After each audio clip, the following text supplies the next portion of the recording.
Hare Krishna. Welcome to our Bhakti Vaibhav class. Thank you very much for joining today afternoon. Some devotees are on Yatra, some devotees are just returned from Yatra. So many things are happening. Till Kartik Mass is going on. So last week we just discussed from chapter 24 from Canto 4, Introduction to Rudra Gita, wherein we discussed that after Prutu Maharaj, after he had gone to forest, he made his son Vijitashva, who is also called Antardana, who received that blessing of disappearing at will from Indra, because Indra was not killed just like that by shooting arrows. So he married, then he had children. I think he had two wives. First wife had 3 children. They are actually the 3 Agni Devatas. Out of curse, they appeared as human beings, then they performed Ashta, they became again Devatas, they went back to Swarga. Through other wife, he had one son, I think Avirdana. So he married Avirdani and she gave birth to 6 children. And this Vijitasva is a special thing. He does not want to trouble people.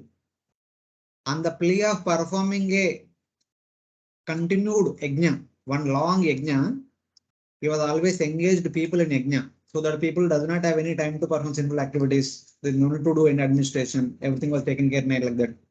But within his inner chambers, he was always worshipping Lord Amsa. He had gone to that Vaikuntha where Lord Amsa is there. And his son Avirdan also somewhat like that. He was also always engaged in yajnas. He had 6 children. The eldest one was known as Barhi. So since he had taken that legacy from his ancestors, he was performing yajna after yajna, as a result of which the entire surface of the earth is filled with Kusha grass mats, whose tips are facing towards east. That's how he became known as Prachina Barhi. And Prachina Barhi married the daughter of Ocean, Shatadruti or something like that. And as a result of their marriage, they gave birth to 10 children. And those 10 children were told by the father, my dear sons, all of you please go and perform austerities after completing your education and all.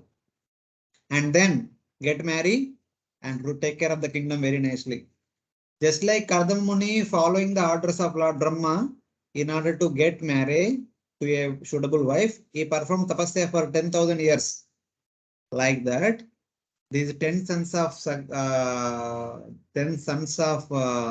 Avirdana also went towards west to perform austerities for 10,000 long years. On the way, they happened to meet Lord Shiva at a lake. And there we saw the description of the lake, the surrounding area, and the description of the people in the midst of whom Lord Shiva made his appearance. And that Lord Shiva, being pleased with the 10 prachetas, he appeared on his own to bless the prachetas, to give them proper path of what to do, how to do, etc. And that Lord Shiva is going to speak to them. Though we have seen these verses, just quickly go through. Lord Shiva mentioned that you are the sons of Barishar. I know what you plan to do. I have auspiciously shown myself to you to give you mercy. Understanding with what purpose you have come here, that you have come here to worship Lord Vishnu, I have shown myself to you. He who has completely surrendered to Lord Vasudeva, who is superior to Maya, superior to Jiva Shakti, superior to Brahman, is very dear to me. So Lord Shiva says that those devotees who are completely surrendered to Lord Vishnu, who is the Lord of Maya Devi, who is the Lord of Jiva Shakti, who is the source of Brahman, those devotees are very dear to me. And to that devotees, I show my special favor. So saying that, Lord Shiva came in front of these devotees. And somebody might ask question, why are you so affectionate to the devotees? Why are you showing your special favor to these devotees? Then the gradation of people, he says, Swadharmanishta Chatijanma Bipuman Virinchitam Eti Tata Paramhimam Avyakrutam Bhagavatota Vaishnavam Padam yataham vibuddha kalapchaye. He says that those who follow their varnashrama duties properly for 100 lifetime with a desire to become Brahma, they will become Brahma.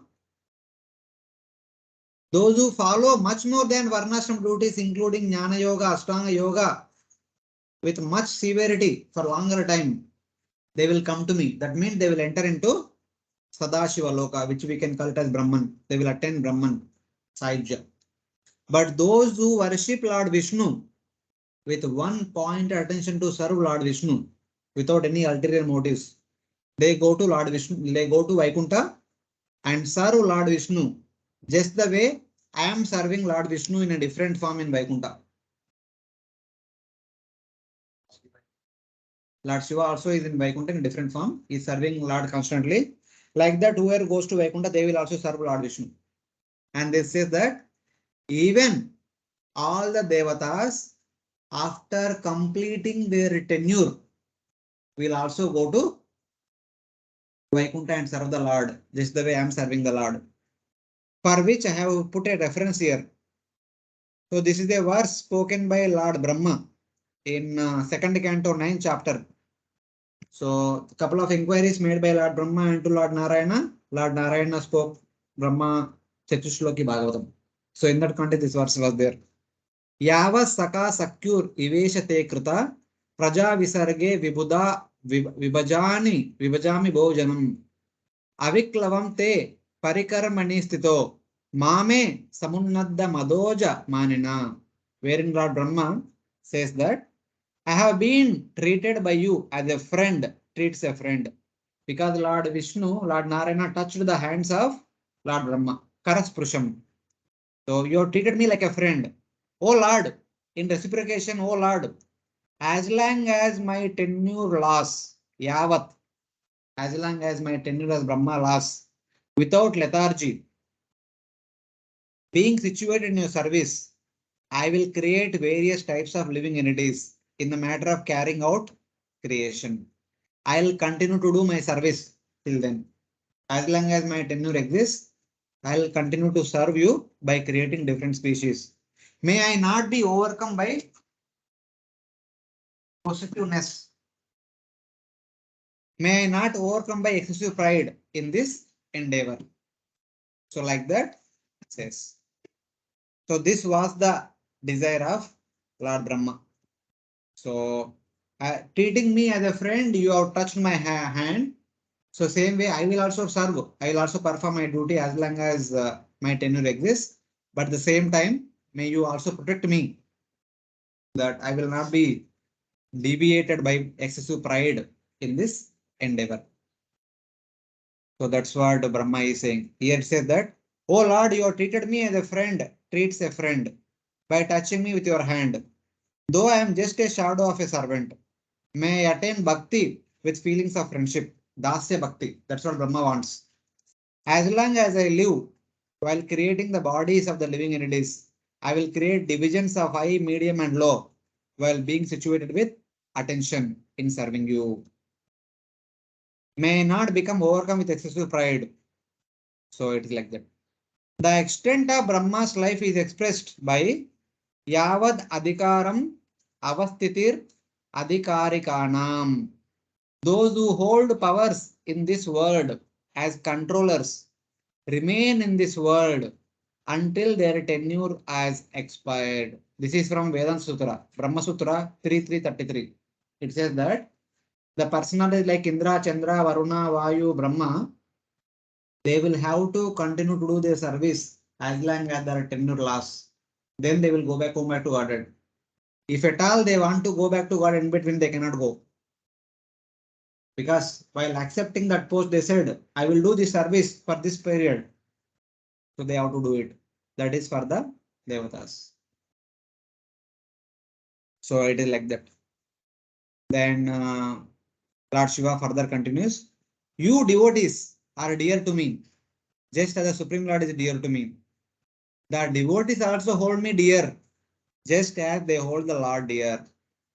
So one thing from Lord Shiva's point of view is that just like the way I love Lord Vishnu, I love all the devotees. The devotees also, just like they love Lord Vishnu, they love me. If we are real devotees, we should also love Lord Shiva as much as we love Lord Vishnu. Then he says that now I am going to speak to you Rudra Gita. The attributes of the Rudra Gita are, please hear, this distinct, pure, auspicious, supreme mantra to be chanted, which bestows the highest benefit. I'll tell this to you. This is not a ordinary mantra. This is a distinct mantra. It is pure, pavitram. It is auspicious, mangalam. It is supreme, param. And it bestows the highest benefit. Nishreyasakaram cha api. Nishreyasaya lokasya dhanyam swasti ayana mahat. In order to give us Nishreyasa, Srimad Vaibhav compiled Bhagavatam. For the same purpose, Lord Shiva speaking Rudra Gita. So it is like that. So that is where we stopped last week, and we'll continue with verse number 32 onwards. So before starting, any questions?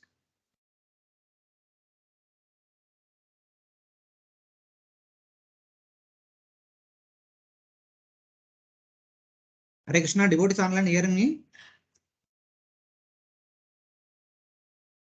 Yes, Prabhu. Okay. Then we'll go ahead with verse number 32 onwards. Iti anukrosha hrudayo Bhagavan ahatan Shiva Baddhanjalin Rajaputran Narayana Parovacha. The great saint Maitreya continued, out of his boundless mercy, the exalted personality, Lord Shiva, great devotee of Lord Narayana, continued to speak to the king's sons who were standing with folded hands. Yeah. Maitreya says, with merciful heart, Lord Shiva, the devotee of the Supreme Lord, Narayana Para. Lord Shiva is Narayana Para. Spoke the king's son, who stood with folded hands, Baddhanjali. So when Lord Shiva told that, listen this, then they kind of favorably inclined to listen that. We'll take. So in the purport, Prabhupada writes interesting thing. Lord Shiva voluntarily claimed to bless the sons of the king as well do something beneficial for them. He personally chanted the mantra so that the mantra would be more powerful, and he advised that the mantra be chanted by the king's sons, Rajaputras. When a mantra is chanted by a great devotee, the mantra becomes more powerful. Although the Hare Krishna Maha Mantra is powerful in itself, a disciple upon initiation receives the mantra from a spiritual master. For when the mantra is chanted by the spiritual master, it becomes more powerful. Lord Shiva advised the sons of the king to hear him attentively, for inattentive hearing is offensive. That's why during the initiation time, the spiritual master chants Hare Krishna Maha Mantra once completely on the beads. Then the beads were given to the disciple. Harinam initiation is given. There's so many rules and regulations and given, etc. etc. When receives Harinam and Diksha in the parampara, that becomes powerful. So that is the understanding here. Yes, Prabhu. Lord Shiva is usually not seen For yogis, for the devotees of Lord Shiva, they need to do great tapasya in order to see him. For the materialists, he will not show himself, but he will give the blessings.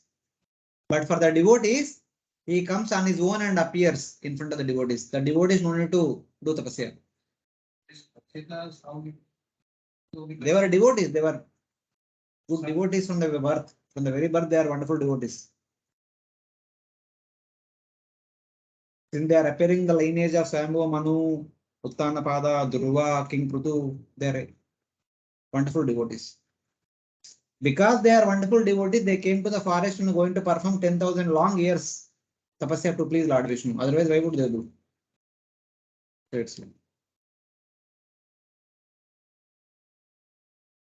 Now, starting from verse number 33, Rudra Gita begins. The total Rudra Gita will go all the way up to verse number 68. And there are so many sections, subsections in this particular chapter. There are a lot of technical details are mentioned. Let us try to see and understand what is these things. Because these are very essential things. Even in deity worship also, there is something called as Bhuta Shuddhi. Before entering into the altar, one need to do Bhuta Shuddhi.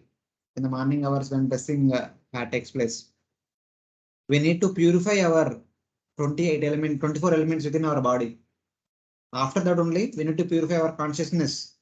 Then only we should enter into altar room and then perform deity worship, ideally.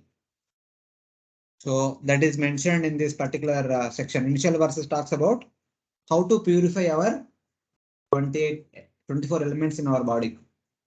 That is being indicated. How and why, everything is mentioned in this section clearly.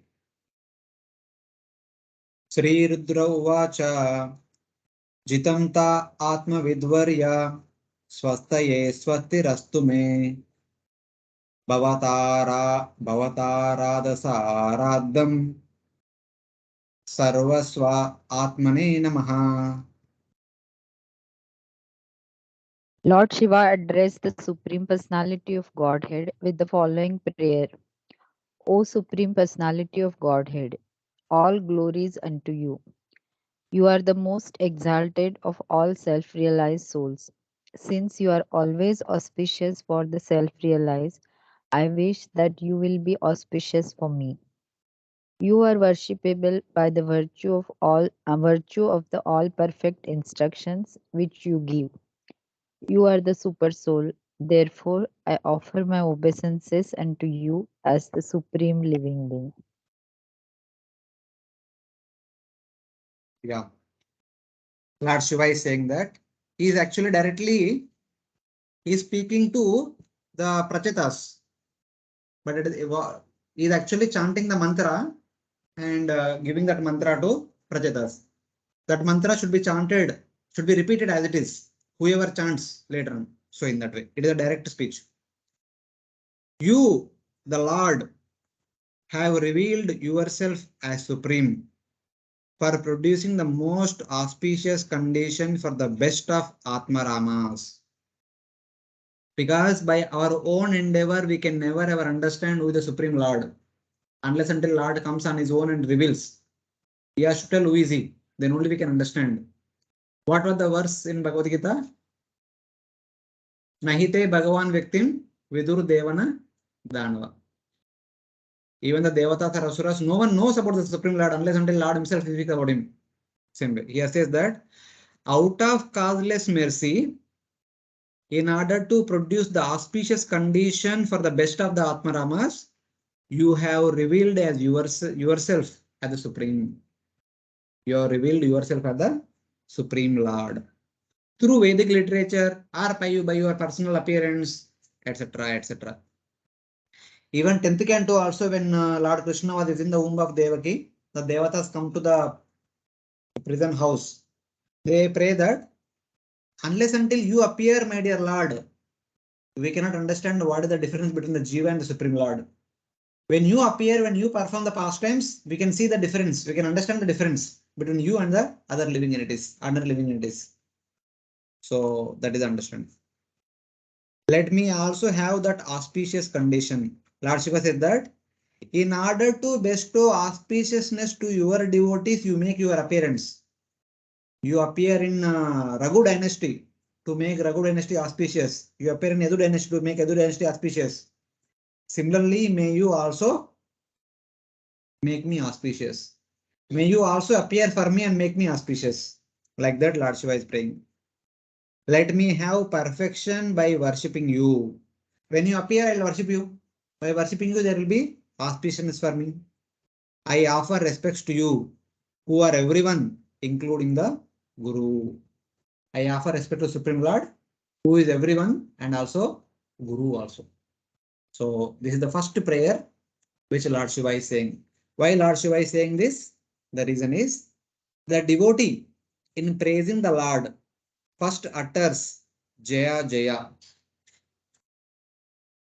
What was the verse first canto? Narayanam Namaskrutyam Naram Chaiva Narottamam Devim Sarasatim Vyatam Tato Jayam Udirahe. By saying Jaya, by offering obeisance to all the deities, one should start reading Bhagavatam, reciting or hearing Bhagavatam. Same way, before praising the Supreme Lord, one should offer Jai Jai. Then one should continue praises. That's what Lord Shiva is doing here. You have revealed yourself as the Supreme in order to produce the most auspicious state for the best of the Atma Ramanas. Swastaye comes from Swasti, formed from Su and Asti. This refers to the eternal condition of being a devotee, such as Sukadeva Goswami, who had attraction for the sweet qualities of the Lord, devoid of the desire for liberation. Swastaye means Stu Asti, auspicious situation. Being a devotee is the auspicious situation for any living entity. Not being a devotee is inauspicious situation for any living entity. So, in that way. Tata Paramahamsana Munina Mamalatmanam Bhakti Yoga Vidanartham Katam Pashyemahi Sriya. Kunti Maharani says in first canto, prayers of Kunti. How can we women hope to see you, the object of bhakti for the omniscient liberated sages? The great sages, having read through all the Vedic literatures, can understand you. How we ordinary women like me can understand about your glories? I don't have any hope unless until you reveal yourself. So like that. Atma Ramascha Munayo Nirgranta Api Varukrame Kurvanti Ayatukim Bhakti Mittam Bhuta Guno Hari. Some sages who are Atma Ramas, who are situated beyond the rules and regulations of the scriptures, who are situated beyond the control of the false ego and other rules of this world, also practice unmotivated pure bhakti to the master, Lord Krishna, since he possesses qualities attractive even to them. Lord Krishna possesses wonderful active qualities. Even personalities like Sukadeva Goswami who are completely immersed in Brahmananda, when they hear about Bhagavan, they give up Brahmananda, they begin to perform Ananya Bhakti. That is the glorious nature of Lord's wonderful qualities. Let me also have that auspicious state. Let there be perfection by worshipping you. Let me also be counted as one among the devotees. Let me also have that auspicious of opportunity of serving you, so that my life also can become auspicious. So that is the prayer of Lord Shiva. Then Lord Vishnu says, but you attain that worship by Guru or by my devotee and no one else. You can become devotee. You can get the opportunity to serve my deity only from a Guru or from a devotee. Not by anyone else. Even not by me. I cannot give you. Why are you asking me that? Only a spiritual master or a devotee can give you. Go to a devotee. Why are you coming to me? For which Lord Shiva says, you are the form of everyone. Aham sarvasya prabho mattam sarvam pravartate. You are also the Guru. You are also the devotee. So you can make me worship you. You can give me bhakti and make me worship you. Don't play tricks with me. I can understand. It is you are the Guru. Sakshat Haritvena. Guru is Sakshat Hari. Is non-different from Lord Hari. So he is telling that. So you are Guru. You give me. So in that way. That's how Lord Shiva is. This is the first prayer. The first prayer is by chanting Jaya. One should pray that, oh Lord, you make yourself visible to the devotees in order to make their lives auspicious. I am going to undertake this particular chanting of this mantra called Rudra Gita. Ultimately, I am anticipating that may you become visible to me and may you give me that opportunity to serve you and may you make my life auspicious. That only auspicious only comes to a devotee when they get to serve the Lord in person for the rest of eternity. That is the most auspicious situation for any living entity. So this is the end goal of chanting Rudra Gita and performing austerities. That is stated in the beginning only. And then how to execute the worship, how to execute the sadhana, that is mentioned in the upcoming verses.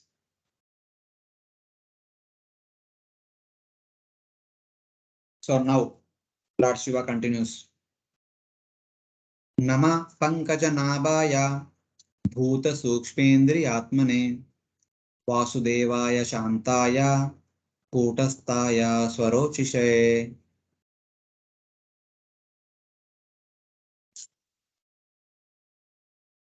Hare Krishna, someone read the translation. My Lord, you My are the Lord. origin. Mataji, read. My Lord, you are the origin of the creation by virtue of the lotus flower which sprouts from your navel. You are the supreme controller of the senses and the sense objects, and you are also the all-pervading Vasudeva. You are most peaceful, and because of your self-illuminated existence, you are not disturbed by the 6 kinds of transformations.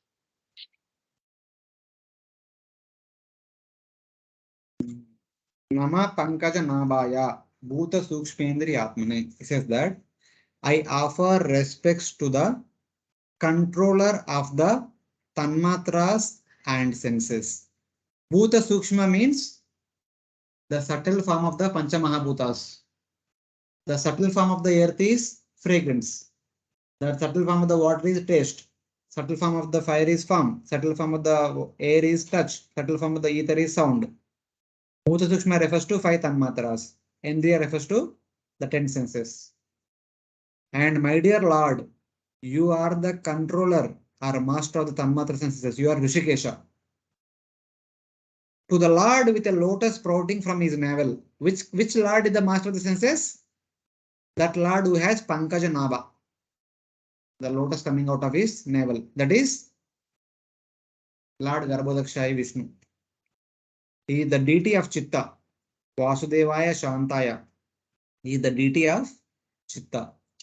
To the unchangeable form of beauty. To the Lord who is capable of making my consciousness steady. He is telling that, let me offer respects to Lord Pankajanabha, who is the Lord of the senses and Tanmatras, and let me offer my respects to the Lord of Chitta, the deity of Chitta, so that my Chitta can be dedicated to serve the Lord. So in that way, the reason is, however, Bhakti means actions of all the senses directed to you, their only master, and no one else. Rishikesha, Rishikena Sevanam, Bhakti Ruchate. Bhakti means employing all our senses in service of the master of the senses. Devanam Gunalinganam, Anushravika Karmanam, Sattva Evaika Manaso, Vritti Swabhavaki Tuya, Animitta Bhagavati, Siddher Bhaktir Gadiyasi. So engaging all our senses in the service of is called Bhakti. Anukulyena Krishna Anushilanam Bhakti Rupama. So that's what he's saying. However, Bhakti means actions of all the senses directed to you, their only master and no one else. Please be merciful and make my senses dedicated to you. This is my prayer. Ultimately, I need to do sadhana bhakti. Sadhana bhakti means employing all the senses. The senses by nature are contaminated. They cannot be employed in Lord's service. They need to be purified. So for the purification of senses is praying to the Lord. I offer respects to the controller of the Tanmatras and the senses. I am offering respect to the Supreme Lord, who is the master of the senses and Tanmatras. O Lord, O lotus navel Lord, because my body has sprung from Brahma, Lord Shiva is telling that, since I appeared from Brahma, who appeared from the lotus, which appeared from your navel, let me offer obeisance to that Lord, who has direct connection to me. Lord Shiva's father is Lord Brahma. Lord Brahma appeared from lotus. Lotus appeared from Garbhodakshaya Vishnu. He is offering obeisances to Garbhodakshaya Vishnu. Make this body favorable to bhakti to you. This body of mine, which appeared from Brahma, who appeared from the lotus, which appeared from your transcendental body. So make this body favorable to serve you in bhakti. So like that is praying to Lord Garbhodakshaya Vishnu. I offer respects to you with that lotus navel. I then offer respects to Lord Vasudeva. Afterwards, he is offering respects to the Lord Vasudeva, who is the presiding deity of Chitta. Lord Vasudeva, Sankarshana, Pradyumna, Rudra. These four people are the deities of the four Antakaranat, Man, Buddhi, Ahankara, Chetana. The deity for Chetana is Lord Vasudeva. Now he is offering respects to Lord Vasudeva, the present deity of Chitta. The first deity, in order to purify each sense individually, he will be offering respects to each and every present deity so that that element will be purified. So that with that pure element, one can perform bhakti in a pure state. After purifying the totality of the body and senses made from material enjoyment. By offering respects to Panchajanabha, Garbhodaksha Vishnu, he is praying to Garbhodaksha saying that, my dear Lord, please purify my body because this body appeared from you. It is your responsibility to engage this body in devotional service. Then he is offering respects to Lord Vasudeva, saying that you are the deity of Chitta. Please purify my Chitta so that it can engage in devotional service. So like that. So like that, he will continue to say to all the deities, O Lord Vasudeva, make my Chitta peaceful, not getting agitated by so many material desires, and unchanging, firmly fixed in devotional service. And then make it conscious of bhakti, make it Krishna conscious by revealing your beauty. Let my Chetana not be attracted by material beauty, let it be attracted to your transcendental beauty. This is your responsibility. What I can do in return is I offer respects to you. That's all. So this is the prayer for Garbhodaksha Vishnu to purify the body, and prayer for Lord Vasudeva to purify the Chitta or Chetana. It's like that. So all the upcoming verses we see is offering praise to different deities so that the respective element will be purified. We'll see. No, Panchamahabhutas is like one body. It is paired into Garbhodaksha Vishnu. May not be 24 deities, but main deities. For them separately, for the entire body separately. Senses they will do separately. So like that. Hare Krishna, devotees are able to follow what's happening here? Yes, Prabhuji. Okay. So for the next 2-3 verses, 34 to 36, he will offer praise to the four deities who are supervising the present deities of the four Tanmatras. So like that. Sankarshanaya Sukshmaya Durantaya Antakaya Cha Namo Vishwa Prabodaya Pradyumnaya Antaratmane. My dear Lord, you are the origin of the subtle material ingredients, the master of all integration as well as the master of all disintegration, the predominating deity named Sankarshana, and the master of all intelligence, known as the predominating deity Pradyumna. Therefore, I offer my respectful obeisances unto you. After offering respects to Garbhodaksha Vishnu, the deity of the from whom his body came, and after offering respects to Lord Vasudeva, who is the present deity of Chetana, now we will offer respects to Lord Sankarshana as well as Lord Pradyumna, who are the deities of Ahankara and intelligence.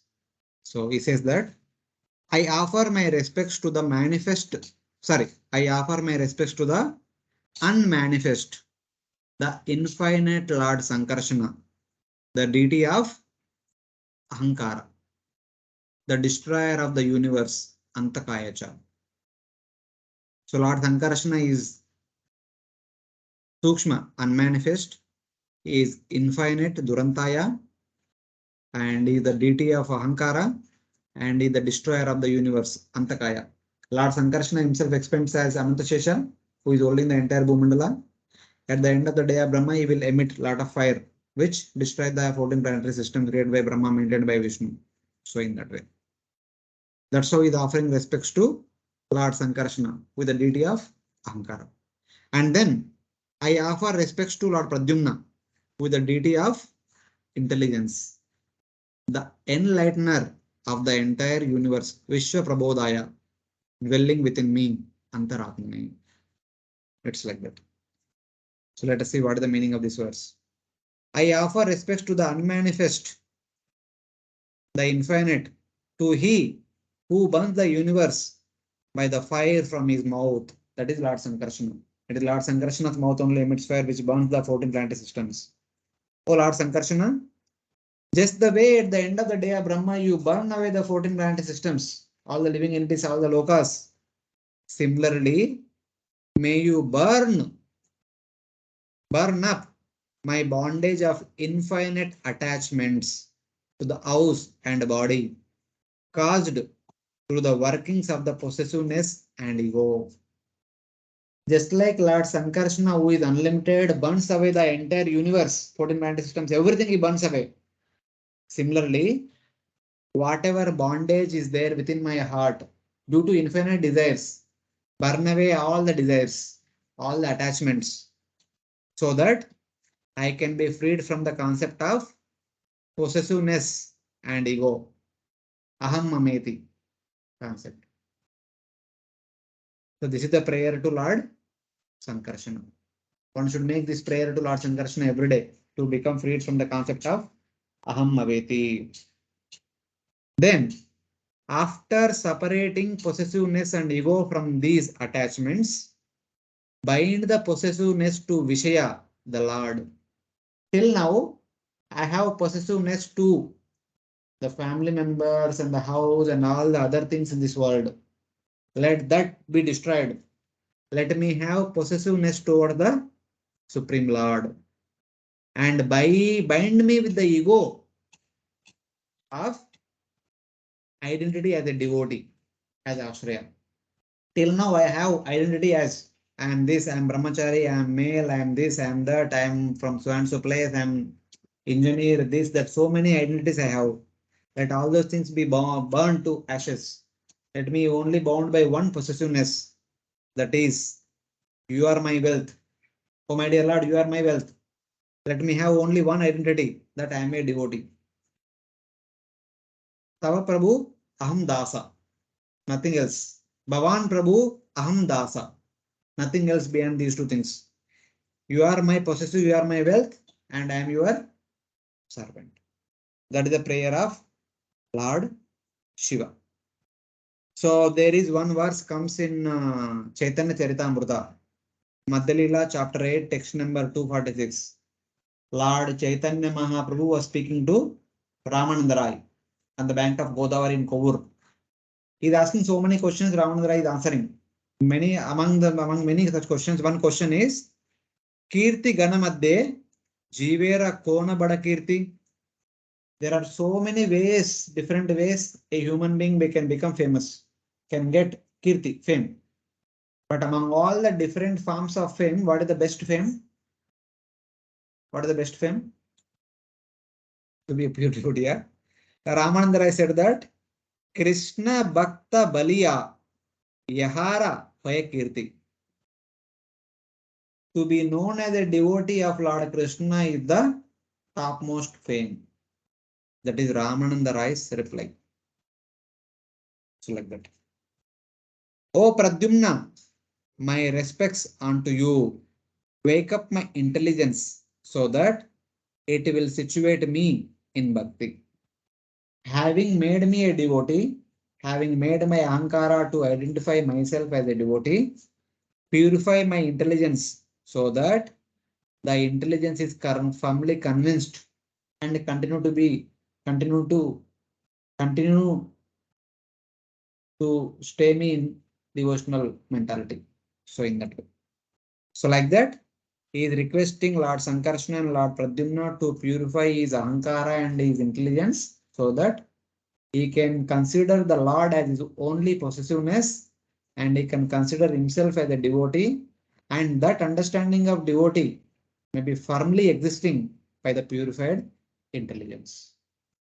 So these are the prayers to Lord Pradyumna and Lord Sankarsana.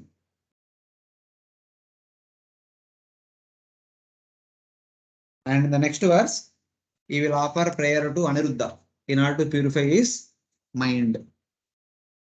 Namo namo niruddhaya ऋषिकेशेन्द्रियात्मने NaMo परमहंसाय पूर्णाय निवृतात्मने.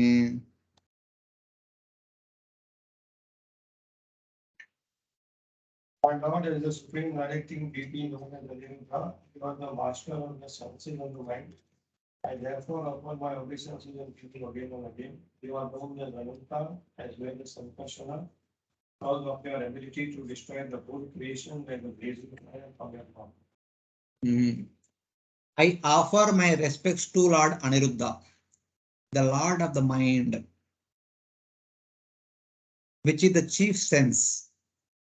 The mind is the 11th sense. So I offer respects to the perfect Sun, who nourishes the Jiva.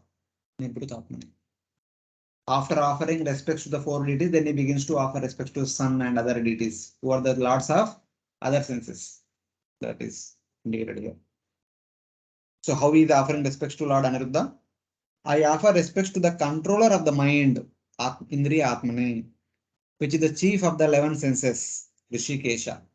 Oh Aniruddha, attract my mind to Bhakti alone. My dear Lord, make sure that my mind does not deviate here and there. Let my mind constantly attracted to Bhakti only. If you do this, I will continue to offer my respects to you. Or I am offering respects to you, please do this in whichever way. So like that, I offer respects to you. Like that is praying to Lord Aniruddha. Thus, after purifying the four components of Antakarana, Chitta, Ahankara, Buddhi and Manas, by worshipping their Upasya deities, Vasudeva, Sankarshana, Pradyumna and Rudra, now Lord Shiva offers respect to the Lord in the form of the preceding deities of the elements in 4.5 verses, 36.5 to 40. In order to purify the 5 gross elements which constitute the body and also the external senses. Now he is going to offer praise so that the 5 gross elements are also purified, by which the gross body is also purified. Now, first of all, he is offering respects to the sun. I offer respects to the sun, who constantly nourishes the jiva by rain, etc. It is by sun rain comes. It is by rain our body is nourished. Annat bhavanti bhutani parjanyat anna sambhava. Parjanyat yajnat bhavanti parjanyo yajna karma samudbhava. So like that. Shruti says Amsa Suchisas. Amsa is the sun. Suchitas means who dwells in the Antakarana or in the light. O Devata of the eye, the sun is the present deity of eye. Make my eyes see the beauty of the Lord's form. So he is praying to sun. Sun has two aspects. One is maintaining our body. Sun is also the present deity of our eyes. So he is praying to Lord saying that, O Lord of the sight, Lord of the eye, make my eyes see the beauty of the Lord's form, only nothing else. My dear Lord, make sure that my eyes are not attracted to any other ordinary beauty of this material world. Let it be attracted to only the beauty of the deity form of the Lord only. May the energy coming from my body, which is non-different from the sun's energy, be purified. My body has so much physical strength, which is due to eating food, which is due to rain, which is due to sun. So in that way, whatever energy I am getting from you, let it be used in devotional service, not go here and there.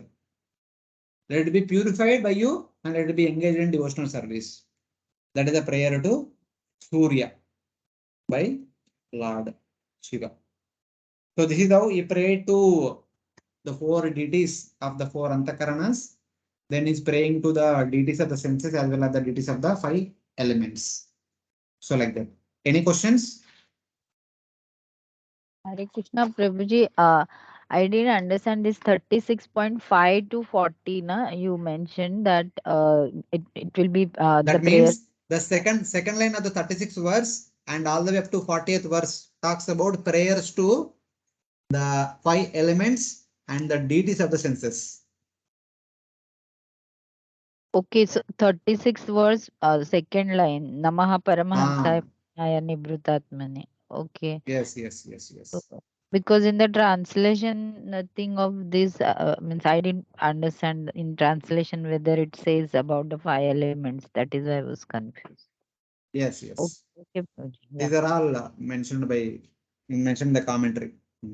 Yeah. Okay. Thank you, Prabhuji. In that way.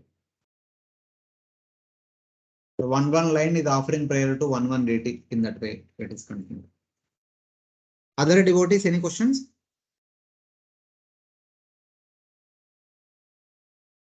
So Lord Shiva continues.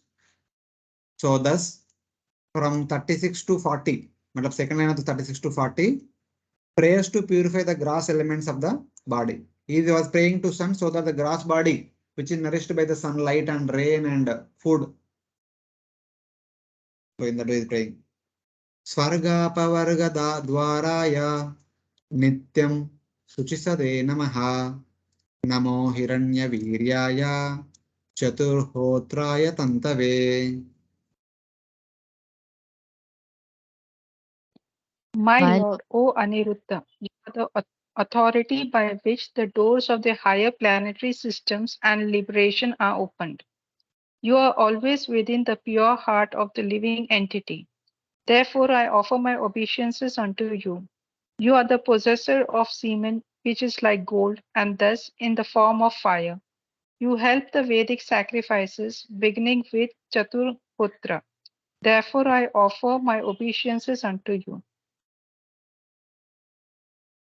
I constantly offer my respects to the sun. Nityam Suchisade Namaha. Not one day. Especially the Brahmanas, they perform Gayatri Mantra every day. Even Brahman initiated ISKCON devotees also we offer respect to Surya by chanting Gayatri, Surya Gayatri. Or Brahma Gayatri we call Surya Gayatri, whatever we can say. So they go to river, take bath, offer Sandhya, that water to the Surya Narayana. Or chanting Gayatri. These are all like worshipping sun. Same thing. I constantly offer my respects to the sun, the door to Swarga and liberation. Sun will take people to Swargaloka or Brahman, Saijya. Then I offer respects to Agni, who accomplishes actions of the four priests and expand the fire sacrifice. What does it mean? Some verses from Bhagavad Gita. How sun takes one to Swargaloka or liberation. From Bhagavad Gita chapter 8. Agnir Jyoti Ahas Shukla Shanmasa Uttarayanam Tatra Prayata Gachanti Brahma Brahmavido Jana. Brahmavido stands for Brahmavadis. The Brahmavadis in their life followed Nishkama Karma Yoga, the Grasta, then followed Jnana Yoga and Ashtanga Yoga, the Vanaprastha and Sannyasi. If they give up their body during in the presence of Agni, in the presence of sun, daytime, and in the presence of Shukla Paksha, and during 6 months of Uttarayana time period, following the path of sun, passing through all the lokas, Bhuvarloka, Sargaloka, Maharloka, Janaloka, Tapaloka, Satyaloka, they attain Brahman. Gachanti Brahma means they go to Brahman, they go to Saijya Mukti. Who? Brahma Vidojana, those people who know about Brahman. And then Dhumo Ratri Tata Krishna Shanmasa Dakshinayanam Tatra Chandramasam Jyotir Yogi Prapya Nivartate. The Sakama Karma Yogis who follow Sakama Karma, perform all the Vedic rituals throughout their life as a grasa, they don't become Vanaprastha sannyasi, they remain grasas only. And they, if they give up by giving up their body in smoke area during night time, during Krishna Paksha, during Dakshinayana, 6 months of Dakshinayana time period, following the path of sun, they will go to moon. Chandramasa means they go to moon, that is Pitraloka. Or sometimes if they are more pious, they go to Swargaloka also. There they enjoy as long as their punya allows. And then Nivartate, they will come back. Then next verse. 24, 26. Next verse, Lord Krishna says, Shukla Krishne Gati Yeta Jagata Shashvate Mate Ekaya Yati Anavrittam Anyaya Avartate Punaha. The scriptures talk about these two paths, Devayana, Pitruyana, the path of light, path of darkness. By one path, Ekaya Yati Anavrittim, by one path having attained Brahman, one will not come back again. By other path, having attained Chandraloka or Swargaloka, one will come back again. These two are by sun. So the same thing mentioned in the Bhagavatam Shloka is also mentioned in Bhagavad Gita. So in that way. All is by the sun. Other than also sun only. Sun only goes towards north or south. Sun only takes one to Swargaloka or Pitraloka. They will go to Pitraloka. They will go to moon planet. Chandramasam means they will go to moon planet. Moon planet is Pitraloka. Beyond that is Swargaloka. They will go there and come back. So in that way. So this is the prayer to sun, because it is sun who takes one to Pitraloka or Swargaloka or to Brahman. Therefore, let me offer obeisances to sun.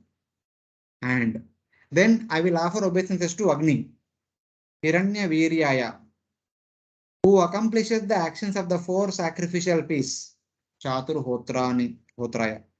Agni is the principal element in the fire sacrifice.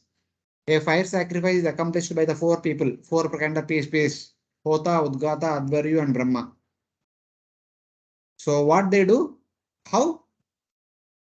He expands the sacrifice in four parts. The Hota will offer oblations. He chants mantras and offer oblations. Udgata corrects irregularity. If there is any mistake is happening in the performance of Yajna, Udgata corrects. Advaryu, he prepares all the ingredients required for the sacrifice. He prepares the entire sacrificial arena. He brings all the ingredients. And Brahma, he supervises the performance of the sacrifice. These are the functions of the four category of the priest in the performance of fire sacrifice. So in that way. O Agni, O Devata of fire, just as you stimulate other actions, engage my words in chanting the glories of the Lord. Fire is the mouth of the Supreme Lord. And by offering oblations into the fire, the Lord is worshipped. Offering oblations to fire means feeding to the mouth of the Lord. This is one function of the mouth. Another function of the mouth is to speak. The Vedas manifested from the four mouths of Brahma.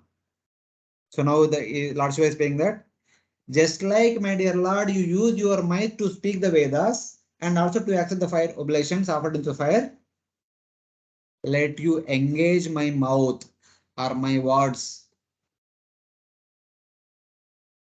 the Lord. Let my mouth should not chant any material things. Let it be only used for, let you purify it and chant the pure glories of your transcendental personality. That is a prayer unto the Agni, who is the presiding deity of our mouth. Mouth has two functions. One is eating, other one is speaking. So in that way. Yes, Prabhu. Agni, yeah. Hiranya Virya is Agni. Hiranya means gold. Agni is golden in color. Simple.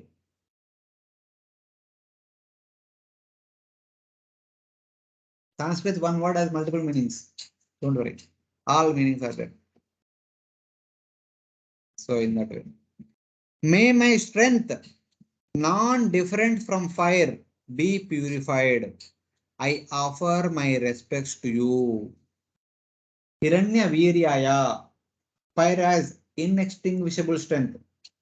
I am inextinguishable like fire, like the Lord Krishna says. The soul is inextinguishable like fire. Forest fire, can somebody stops? No one can stop unless until the rain comes. Something like that. May my strength, non-different from fire, be purified. I offer my respects to you. It's like that. The prayer. So this verse gives prayer to Lord Surya and also Lord Agni. So Surya is in relation to going to Pitraloka, Sargaloka or Sahyajya, and Agni in relation to eating and speaking. Now, next prayer. Nama Urja Ishetraya Pataye Yajnaretase Truptidaya cha Jivanam Nama Sarva Rasatmane. My Lord, you are the provider of the Pitrulokas as well as the demigods. You are the predominating deity of the moon and the master of all the three Vedas. I offer my respectful obeisances unto you because you are the original source of satisfaction for all living entities. So in this verse, he is offering respects to the moon god. I offer respects to the deity of the moon, who is the form of the Pitru offerings. Urje, the Devata offerings. Ishe, and the Lord of the three worlds. Traya Pataya. I offer respects to the giver of taste for the Jivas, to the form of all tastes. So this verse is specially for the moon, different aspects of the moon. How? I offer respects to the form of offerings to the Pitrus, Urje, and also the offerings to the Devatas, Ishe, to the moon, Yajna Retase. So the understanding is whatever oblations are offered in the name of the Pitru Devatas or the main Devatas, it is all goes to moon. Because the Devatas and Pitrus are residing in the moon. The moon is Pitrus personified and Devata personified. He is the leader of the Pitrus and the Devatas. So in that way. O moon Devata, purify me of my debts to the Devatas and the sages and engage my mind in Bhakti. So as soon as we are born, we are indebted to 6 types of people. Who are the 6 people? Deva, Rishi, Bhuta, Apta, Nunamcha, Pitrunam. Devarshi, Bhuta, Apta, Nunamcha, Pitrunam. So he's telling that, O moon, O Chandra, purify me of my debts to the Devatas and the Pitrus and the great sages, Rishi Runa, Devata Runa, Pitru Runa. Purify me of all these runas and engage my mind in Bhakti. So because the moon is the deity of the mind also. So telling that, oh my dear moon god, please make me purified of all the runas and engage my Bhakti continuously engage my mind continuously in Bhakti activities. Purify my energy, non-different from the moon. I offer respects to you. It is from moon we get juice in the foodstuffs. It is by eating foodstuffs only we get energy. So in one sense, all the energy is coming from moon only. So in that way, I offer respects to you in reciprocation. Purify my mind and free me my debts towards all the Devatas, Pitrus, Rishis, and also can engage my mind in devotional service. So like that. Though already the mind had been purified by offering respects to the Upasya deity, form of worship. So he offered respects to Lord Aniruddha, the deity of the Upasya deity of the mind, Aniruddha. Because the mind is difficult to control, he again purified the mind by offering respects to the presiding deity, the moon Devata. Lord Shiva already offered prayers to Lord Aniruddha to purify his mind, the subtle, the 11th sense.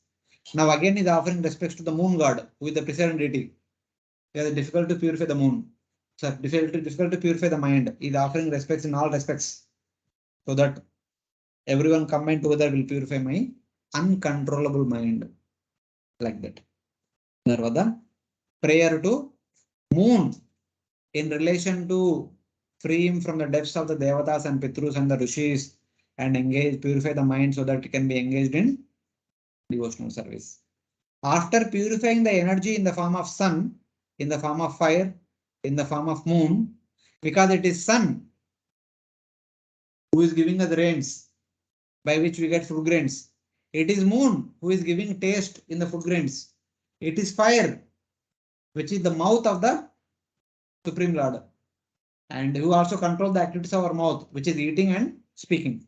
So in that way, by offering respects to them in the form of energy, now Lord Shiva offers respect to the moon as the form of taste, to purify taste on the tongue. O Devata of taste, make my tongue taste the sweetness of things related to you. Purify my daily water. I offer respects to you. Now he is offering prayers to moon, saying that you are the deity of the taste. Let you purify all those things I taste every day. Let me only taste Krishna Prasad, nothing else. Pure Krishna Prasad, nothing else. Purify my daily water. So this is the prayer to moon god. Everything associated with moon is prayed in relation to him. So Hare in that way. Krishna. Yes, Mataji. Prabhuji, there are two doubts. One is, like you mentioned, that moon god is the controller or supreme for the demigods as well as Pitrus. So, means is it that moon god is superior to the demigods also? Because No, otherwise, not we like that. No, wait. There are different variety of devatas. Among them, one category of devatas, sadhyas, who are actually worshipped in the yajnas.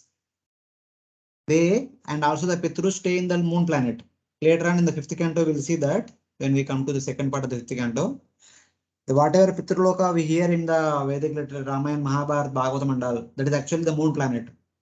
And the moon planet is the residence of half of the moon planet is for Pitrus, other half is meant for the a category of devatas known as sadhyas. So they are worshipped in the yajna elaborately. Only that devatas are considered here. Even other devatas also, when we offer oblations in the yajna saying that the Indra Svedam Namah and all, the Mutru, the moon actually prepares Somarasa. That Somarasa is offered to all the devatas, all the way up to Indra, Chandra, Varuna, everyone eats up that Somarasa from the moon planet. That is their regular food. So in that way also, whatever oblations one offers in the yajna, chanting the names, that actually goes to moon. Moon prepares Somarasa. That Somarasa is fed to all the devatas as their regular meal. So in that way. previously also you had mentioned this, that on the 14 days it is given to the demigods, and then the last day 15 day it is given to the Amavasya. yeah, Yes, Amavasya. yes. So and now what you explained, that it is given to the devatas, so that time also only the sadhyas get the somarasas, or all the demigods get it? All the devatas. Okay, that time it is all the devatas. Okay. Yeah, every And devata, I mean, whoever residing in the Bhuvarloka and Sargaloka are all invited to the moon planet. They all drink Somarasa for 14.5 days. okay. So, but there are some special prayers are also dedicated for the sadhyas who stay in the moon. So, in that way. Okay. And another confusion I have, Prabhuji, is that, see, here it is mentioned that after purifying the energy in the form of the sun, fire, moon, so he is offering this Rudra Gita is he is offering prayer to the Supreme Lord. So whatever the energies of the Supreme Lord for purification of their anshas in the body, he is praying. That way it should be understood. Actually, Lord Shiva is praying to purify his body made up of 24 elements. But the 24 elements have the respect to presiding deities and also upasya deities. He is praying to both the upasya deities as well as the presiding deities so that the elements can be purified. So when the elements are purified, one can engage them in the direct service of the Lord. That is understanding. So he Okay. prayed to Lord Vasudeva to purify his chitta. Prayed to Lord Sankarashana to purify his ahankara. He prayed to Lord Pradyumna to purify his intelligence. Prayed to Aniruddha to purify his mind. They are the upasya deities. And these four elements also have present deities. For the mind, Soma. For the intelligence, Brahma. For the Ahankara Shiva, for the Chetana Vishnu. He will also pray to them later on. Currently is praying to Soma, so that his mind also can be purified by the present deity. Later on, he will pray to Shiva to purify Ahankara. He will pray to Brahma to purify the mind. Sorry, to purify the intelligence. And he will also pray to Vishnu to purify his Chitta. So he is praying to both. So in that way. Okay. And Prabhuji, sorry, last question. Means this is my concept is not very clear. If you can please elaborate on the presiding deity and Upasya deity, what is the difference exactly? No. Present deities we already learned na? In the second canto, third canto, every element has all the 14 senses have 14 devatas. The 5 jnanendriyas, 5 karmendriyas have devatas. Like that 4 what we can say, the 4 antakarmas also have devatas. So when we say present deity, that comes under the maintenance aspect. All the 14 devatas who are responsible for the maintenance of the entire universe, also responsible for the maintenance of our elements in the body. Upasya deities are the sources of these 4 presiding deities. They are like, see, we say, na? So you worship Lord Krishna, every worship is accomplished. What is that? Sarvarhanam Achyuteja. Worshipping Lord Achyuta is worshipping of all the devatas. But sometimes that worship may not be performed properly. When somebody is going through a lot of troubles, they are recommended to worship the respective deities. Somebody's health is very bad shape. Somebody's mental condition is very bad state. They are recommended to worship Lord Chandra so that their mind becomes peaceful. Somebody is really struggling very hard to practice bhakti or very hard to maintain their health and goodwill with the people, etc., etc. They are recommended to worship Lord Shiva, something like that. That is worshipping the presiding deity. And worshipping Upasya deity is like only by bhakti. By bhakti, everything will be taken care. So in that way, it all depends on how much amount of faith they have. So in that way. Okay. But in any case, Lord Shiva is recommending one to worship both the present deities as well as the Upasya deities also. Okay. Okay. Thank you.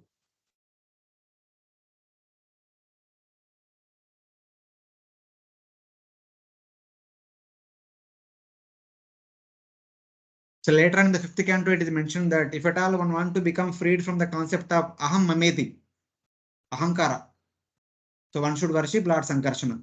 It is mentioned there also. But in general, that may be for devotees. They are recommended to worship Lord Sankarshana directly. For people in general, if they want to become freed from the concept of ahankara, aham mameti, they need to worship Lord Shiva. Because Lord Shiva is the deity of ahankara. So it is like that.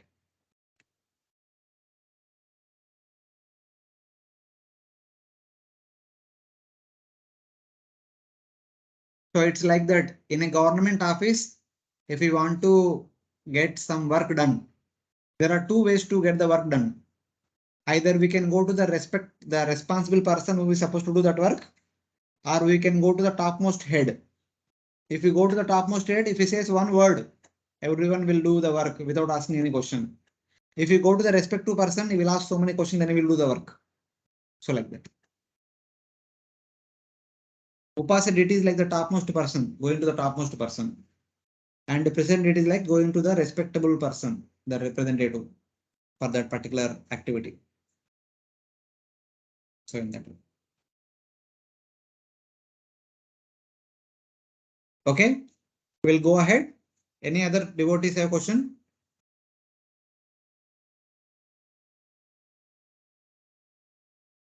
Sarvasatvatma dehaya visheshaya staviyase namastrailokya palaya sah ojo balaya cha.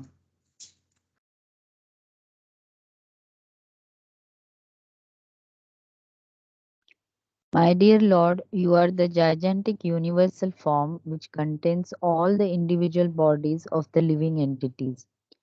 You are the maintainer of the three worlds, and as such, you maintain the mind, senses, body, and the air of life within them. I therefore offer my respectful obeisances unto you. Now, Lord Shiva offers respects to Vayu. I offer respects to the form of all the jivas, Sarva Sarvatma Dehaya, and to the form of all the elements, Visheshaya Staviyase. And then I offer respects to the protector of the three worlds, Lord Vayu, Namat Trailoka Palaya, possessing Kriya Shakti, and his expansions as Saha, Oja, and Bala, which maintain the mind. Saha means Sahas, that is the function of the mind.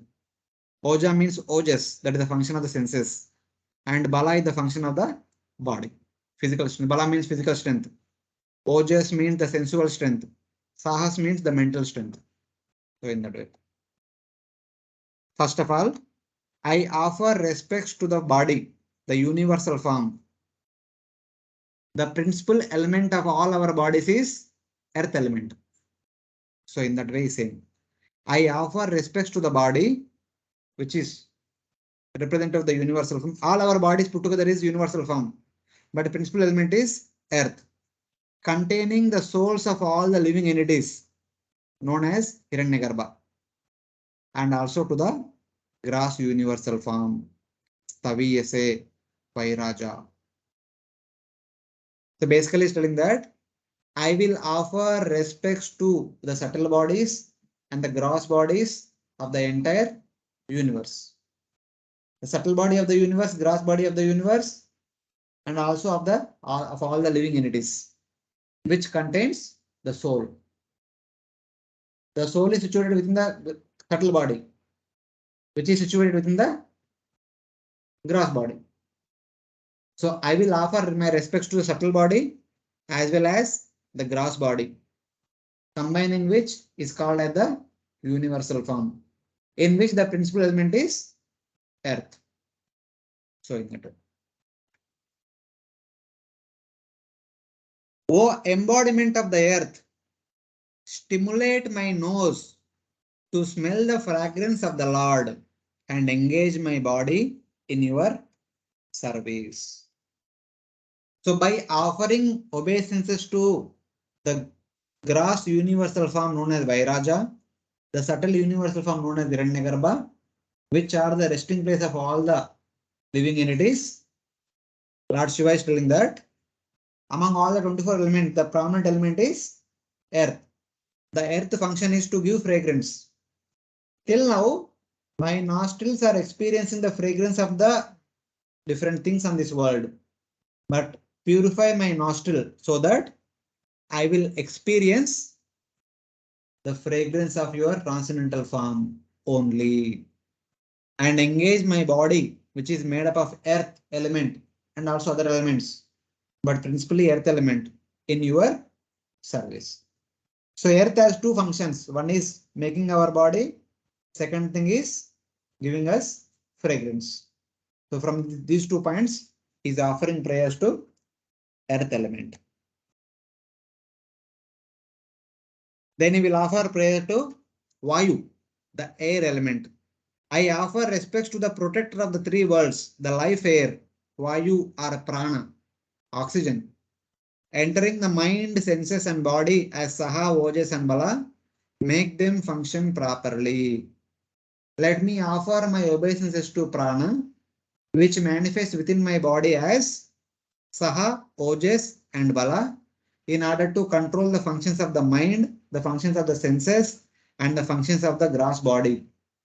Let they function properly, let they engage in devotional service. That was the prayer to Prana. O Devata of air, stimulate my touch to feel the softness of your body. Then there is another function of the air is touch sensation. Please stimulate the function of my touch.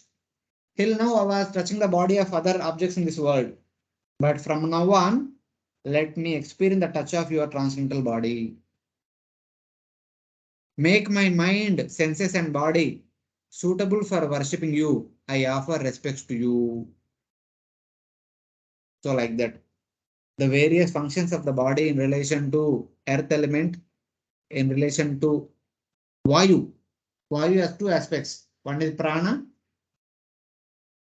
which transforms itself into Saha Oja Bala, and other one is Vayu as another function is touch sensation. Let me experience only your touch, not others' touch. So like that. So these are the prayers to purify the earth element and air element, which have different functions. So in that way. Arthalingaya nabase.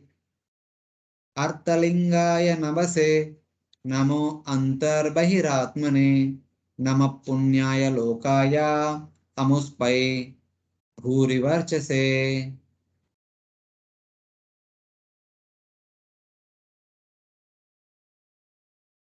And dear Lord, by expanding your transcendental vibrations, you reveal the actual meaning of vibration.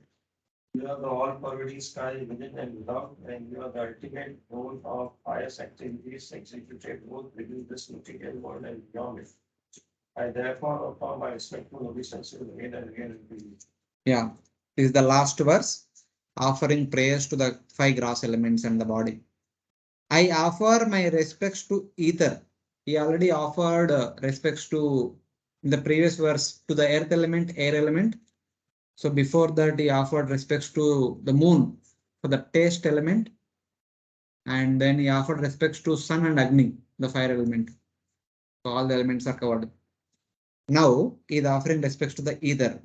I offer respects to ether, which reveals meaning through sound, which supports everything internally and externally.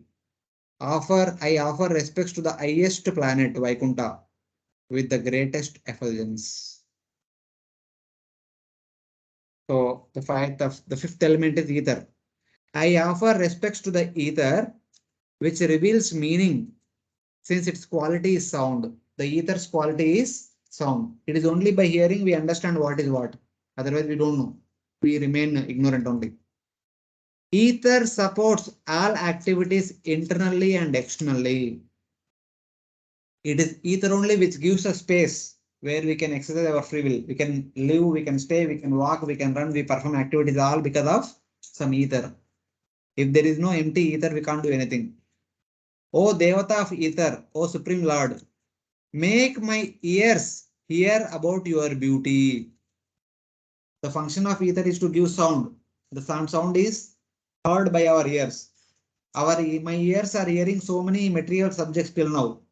But from today, please purify my ear. That means the sound element and ether also. So that let me only hear about you and nothing else. Let me hear about your Nama, Rupa, Guna, Lila. Reveal the meaning of the name. By hearing, please reveal the meaning of the name. Please reveal the meaning of the mantra, which are there in the Vedas. Please reveal the meaning of the Bhakti scriptures, which are there in the Puranas. Purify the ether in me. I offer respects to you. What I can do is only offering respects to you. I offer respects to you.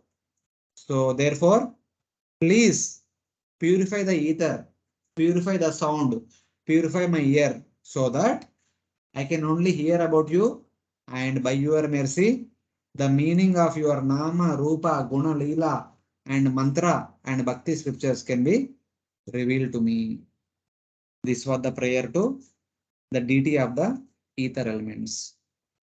Having made his bodily elements, senses, and mind favorably inclined to the worship of the Lord, and being ready to worship, then Lord Shiva offers respect to the Lord in the form of Vaikunta.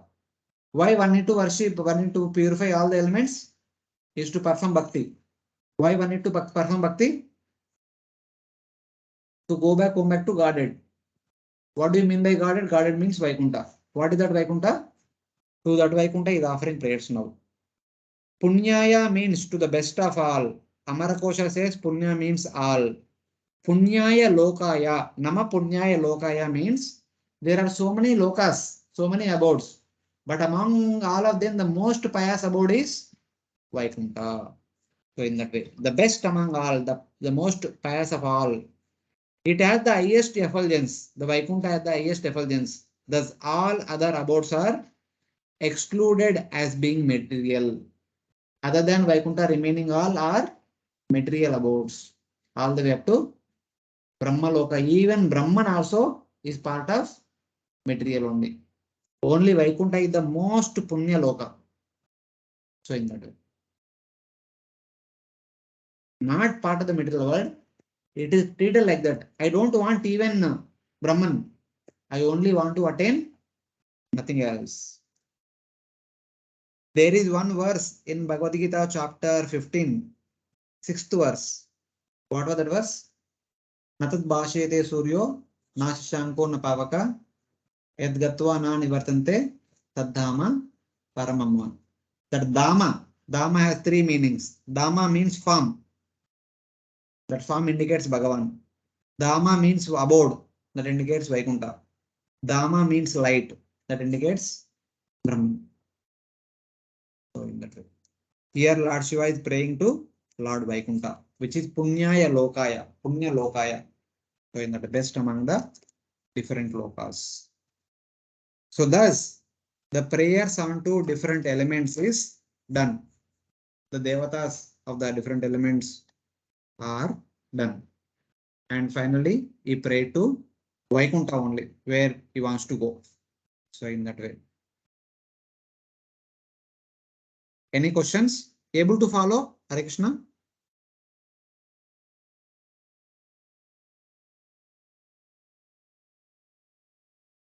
Yes, Prabhuji. Okay. Now Prabhuji, from 41 to, sorry. one small thing is like when we are saying this as a Rudra Gita, so in he's explaining, Lord Shiva is explaining it to Prachetas, so he is explaining them how to pray, like how to purify all the elements and then how to pray to the Lord. That's what he's teaching. No, he is not explaining how to pray. He is explaining what to pray. Oh, okay. Whatever Okay. prayer he said, which we should just have to repeat as it is. We should not change. It is a direct sentence. Okay. Hmm. Okay. Thank you. He is not telling that you should offer prayer to moon god, you should offer prayer to sun god, you should offer prayer to Aniruddha, like that. He is saying that let me offer our prayer respects to Lord Vasudeva to purify my chitta. So like that. Okay. Yeah. Just the way he is praying, we should also pray. Same way as it is. We should just repeat his words. That is a Vedic mantra, that is Vedic prayer in that sense. Okay. Okay. Thank you, sir. Correction.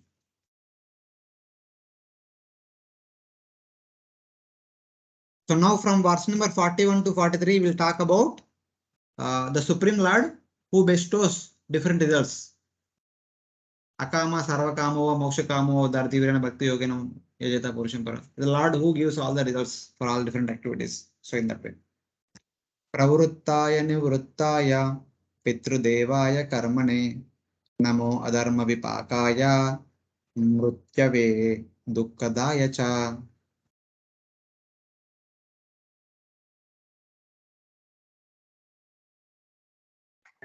My dear Lord, you are the viewer of the results of pious activities. You are inclination, disinclination, and their resultant activities. You are the cause of the miserable conditions of life caused by irreligion, and therefore you are death. I offer you my respectful obeisances. Yeah. I offer respects to you who inspire people to enjoy and to renounce. Pravruttaya Nivruttaya through karmas. My dear Lord, you inspire people to perform Sakama Karma activity so that they can enjoy. You inspire people to perform Niskama Karma activity so that they can get renounced eventually. And who give the results of worshipping the Pitrus, Pitru Devaya. I offer respects to you who give results to those committing sinful acts, who award death and sorrow. So total 4 category of people. You inspire people to perform pravritti dharma. You inspire people to perform nivritti dharma. You give the results to those people who perform activities to go to Pitruloka. You give the results to those people who perform sinful activities by sending them to Naraka and sending them to lower species. So it is you inspire them, you award the results. Both you will do. So in that way.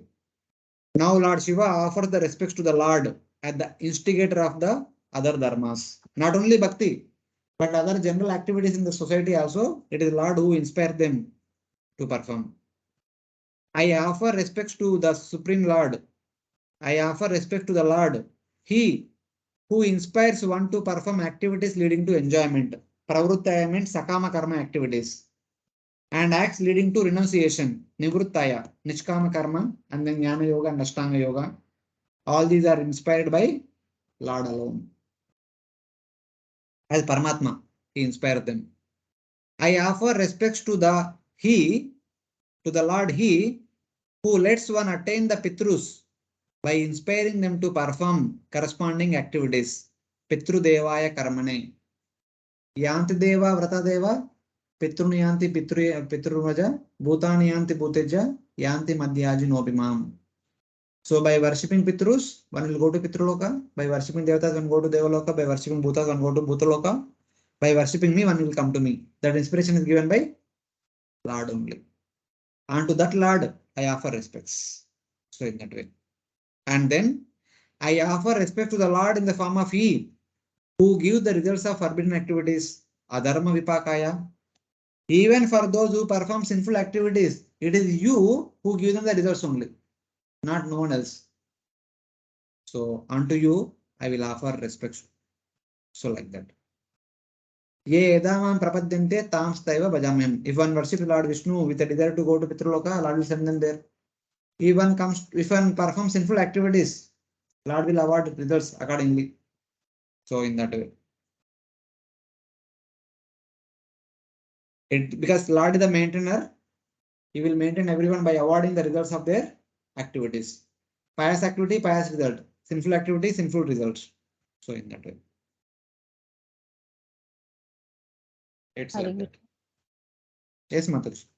Prabhuji, in the translation, there is one line that you are the cause of the miserable conditions of life caused by irreligion. And for your death, that is understood because in Bhagavad Gita also Lord says that. But you are the cause of miserable conditions of life caused by irreligion. I need to What happens after death? What happens after death?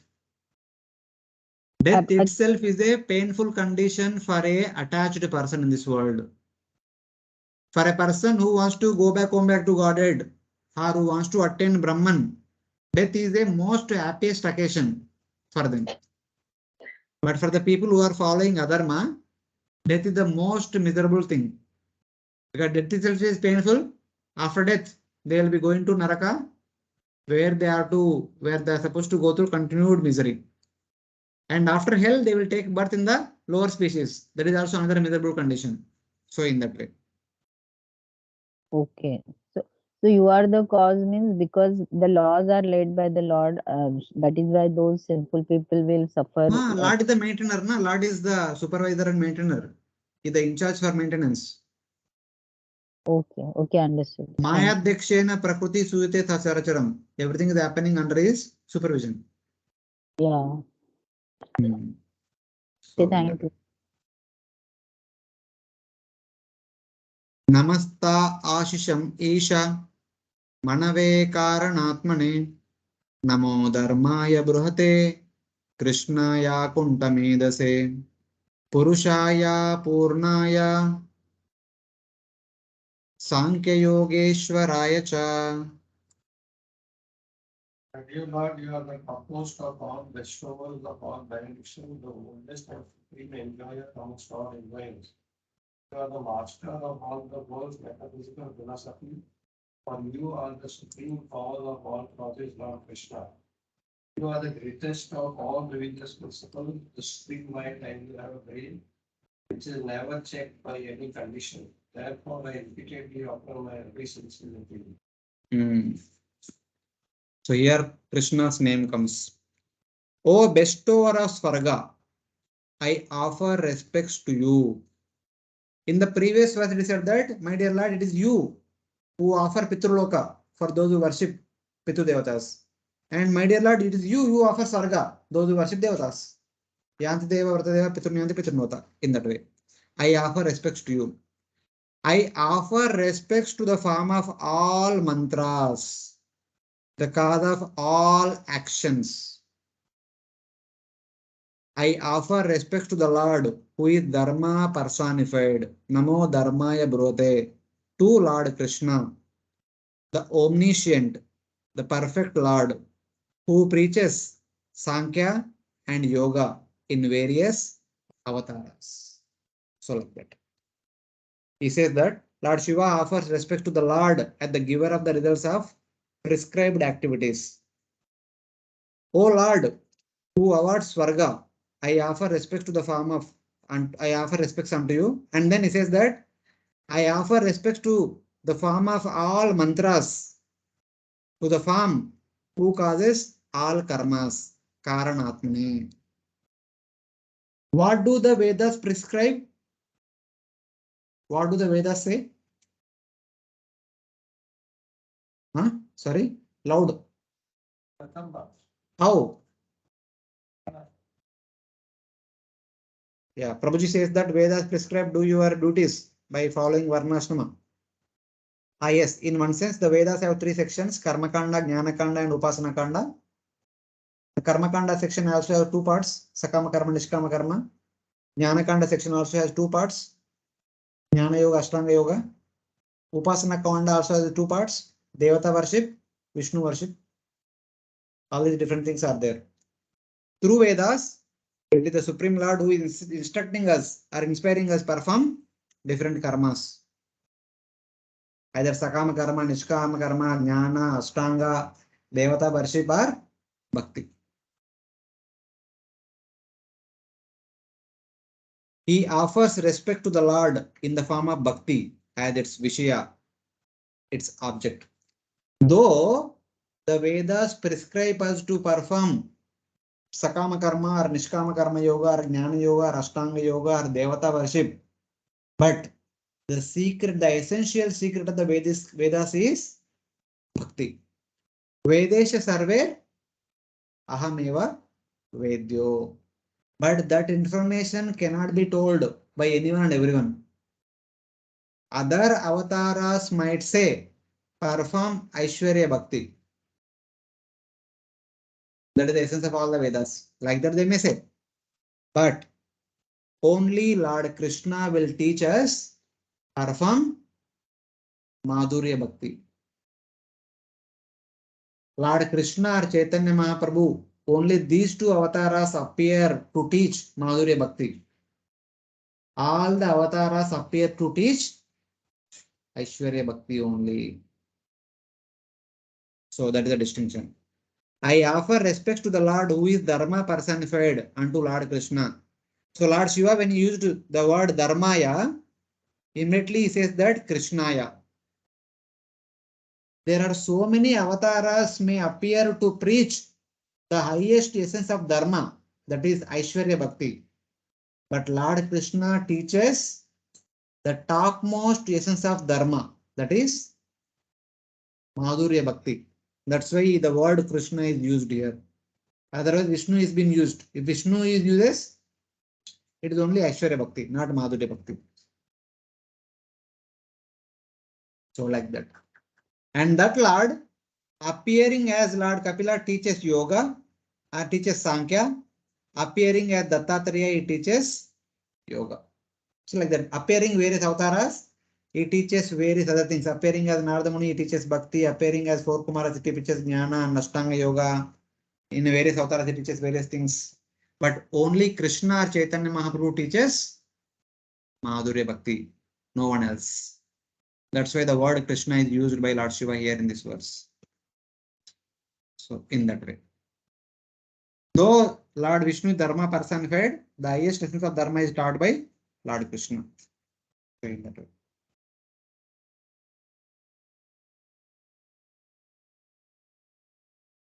Shaktitraya sametaya मीडुषे हंकृतात्मने शेत आकूति रूपाय नमो वाचो विभूतये.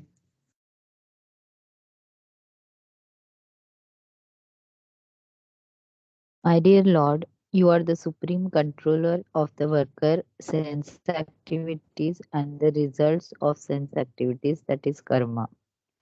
Therefore, you are the controller of the body, mind, and the senses. You are also the supreme controller of egotism, known as Rudra. You are the source of knowledge and the activities of the Vedic injunction. Here, indirectly or directly, is offering respects to Lord Shiva and Lord Brahma. That Lord Shiva is speaking to Prachetas as a spiritual master. He is offering to that aspect of Lord Shiva who is the in charge of Ahankara. So in that way, I offer respects to Lord Shiva, endowed with the three energies, Adidaiva, Adhyatma and Adibhuta, the Lord of Ahankara, the form of knowledge and action senses. It is from Ahankara only comes Jnanendriyas and Karmendriyas. I offer respects to the revealer of the Vedas, that is Brahma.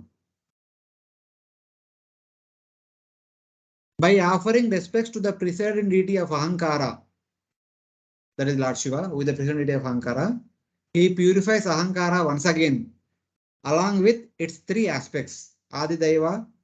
From Adidaiva we get mind and sense devatas. Adhyatma, from Adhyatma we get intelligence, prana, the Jnanendriyas and Karmendriyas. From Adibhuta we get Pancha, Tanmatras and Pancha Mahabhutas. So by offering obeisances to Lord Shiva, he is purifying the Ahankara, he is purifying Adidaiva, Adhyatma, Adidaiva, Adidaiva, Adhyatma and Adibhuta. So everything is purified altogether one go. So in that way. Thus I offer respects to Lord Shiva, Medushe, endowed with the three Shaktis of the sense devatas, Kartra, the senses, Karma, and the gross elements, Karana, who is Lord of the Ahankara. Kartra, Karma, and Karna. All these things are purified altogether by offering respects to Lord Shiva. O Shiva, purify the actions of my possessiveness and ego. Make them devotional. Please purify my Ahankara, which has two aspects, possessiveness and identity. Purify them. I offer respects to you so that you can purify. What I can do from my side is offering respects. What you can do from your side is purify my Ahankara. Then he speaks of purification of the knowledge senses and action senses. I offer respects to the form of knowledge and action. I offer respects to you who manifest various creations called the Vedas. Then finally offering respects to Lord Brahma, who manifests the four Vedas. Vacha Vibhutaye. Vacha Vibhutaye. The Vibhuti of the words is Vedas, which are manifested by Lord Brahma. So in that way, with the deity of intelligence. So in that way. So this is how he is purifying, is praying to both present deities and also worshipful deities. Both. Purification of the action senses. One second. Let me read through this line, then I'll take questions. Purification of the action senses is understood here. Purification of the knowledge senses, the eye, tongue, nose, ear, and skin was already mentioned in the previous verses and also mentioned here. But he again offers respects to them. O Shiva, make the working of my intelligence and pranas inclined to bhakti. So by praying to Lord Shiva, he is requesting Lord Shiva to purify Ahankara and also purify the three subcomponents of Ahankara. The first one is Adideva, that is mind and the sense devatas. The second one is Adhyatma. Its subcomponents are the intelligence and prana and also Jnanendriyas and Karmendriyas.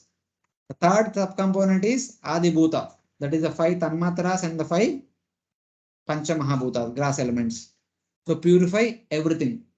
As well, by saying one word, vacha vibhutaye, is telling that, please, O Brahma, purify my understanding of the Vedic knowledge. Because it is Brahma who gives the Vedas. So in that way. So directly or indirectly, he is praying all to all the deities so that everything is purified. Yes, Mataji. No, Prabhuji, I was thinking mind has not been mentioned, but you said mind and devatas, you said, na? Because Brahma as intelligent. Adi Deva. Adi Deva and mind ka. No, Brahma is the presiding deity of intelligence, you said. The presiding deity of mind is Soma. Soma, moon, na? But he's not praying to moon here. No, here is only praying to Lord Shiva, who is the deity of Ahankara. Ahankara, yeah. And it is from Ahankara remaining subcomponents come. Yeah, true. So it's Ahankara, the Shiva is the super boss. Yeah, but okay, yeah, but no, what I'm saying is that is one aspect of it. The other thing is false ego, Ahankara in the mode of ignorance, passion, and goodness, he's praying to all those deities, right? Now, what I'm saying is he's not praying to this thing, because of the modes only, all these things, sub-components come up, isn't it? Okay. So he's not praying to Prakriti or whatever. False ego is there, false ego, but uske baad Prakriti ki wajah se all these things happen, isn't it? No. From Pradhana comes Mahatattva. Yeah. From Mahatattva comes Sutra Tattva. Sutra Tattva, that is yeah. Prana. Yeah. From Prana comes Ahankara. Ahankara, yeah. From Ahankara comes the mind, intelligence, but senses, from Ahankara in the mode of Ahankara in the mode of goodness comes mind and devatas. In the mode of passion, intelligence and Brahmaji, like intelligence is Brahmaji and other prana comes air. And in the mode of ignorance, these tanmatras come, isn't it? So the basic, this thing is passion, ignorance, and this thing. He's not praying anywhere to this to be removed. Prakriti. That is material modes of nature. Because he already prayed to the Lord. Who is the Lord? Lord is the master of Maya Shakti. Okay. So in the very beginning only prayed to Lord Vishnu, the Lord, who is the Lord Mahavishnu, who is the master of Maya Devi. Then that is already taken care. Praying to Prakriti is already taken care. Okay. So here don't see Prakriti's involvement. So the elements have the nature of the modes, but the elements are manifesting from Ahankara only. So the deity of Ahankara is the super boss of all the deities of these respective elements in that way. If you pray to super boss, everything under him is taken care. So you mean to say Prakriti is below Ahankara then? No, na? No, Prakriti, no. Here nothing to do with Prakriti. We are only talking about Ahankara. From Ahankara comes. Ahankara is like the trunk of a tree. Okay. From the trunk of a tree comes the branches. The branches have sub-branches in the form of mind, intelligence, prana, karmendriyas, jnanendriyas. All these things are like the branches which are connected to a trunk. So you are praying to the deity of the trunk. So in that way. Okay. So here the modes are not playing role. The elements, the particular elements like mind, intelligence have the nature of the passionate nature, sattvic nature, and tamasic nature. So not. Yeah, the modes are there, isn't it then? The mind is in mode of goodness, we say. That means Ahankara in the mode of goodness. No. Not like that. See, mind is having the quality of mode of goodness. Mind is having, or the false ego in the mode of goodness is mind. False ego in the mode of ignorance is this thing. All the tanmatras, or false ego in the mode of passion is intelligence. Okay. See, I'll tell you. It is earth element which gives us Karela. Okay. It is the earth element which gives us sugarcane. Yeah. It is earth element which gives us lemon. Are you getting? Yeah. So, do I need to pray to lemon separately, Karela separately, or sugarcane separately? Or if I pray to earth alone, it will take care of the all subsequent prayers? Yeah, it'll take care of subsequent. What I'm saying is the above the earth is the modes, isn't it? Forget what about the I'm- modes. Here, no modes. Don't bring the modes. We are only talking about 24 elements. No modes. Where is Ahankara then? Ahankara is the mode of ignorance, isn't it? Forget it. Okay. No modes. It is Pradhana which is giving birth to Mahatattva. Yeah. Mahatattva giving birth to Sutratattva, which is giving birth to Ahankara. Yeah. Ahankara giving birth to mind, Devatas, intelligence, Prana, Jnanendriyas, Karmendriyas, Tanmatras, and Panchamahabhutas. That's all. So all these are under the supervision of Lord Shiva. So by praying to Lord Shiva, everything is taken care. So like that. Okay, bro. So don't worry about the modes.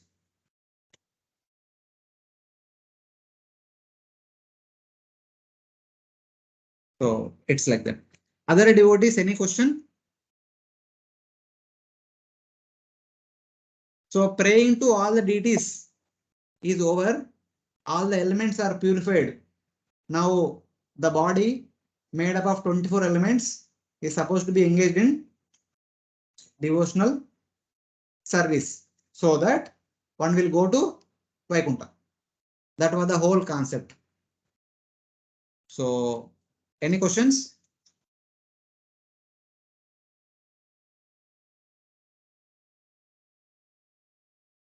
No problem. Okay.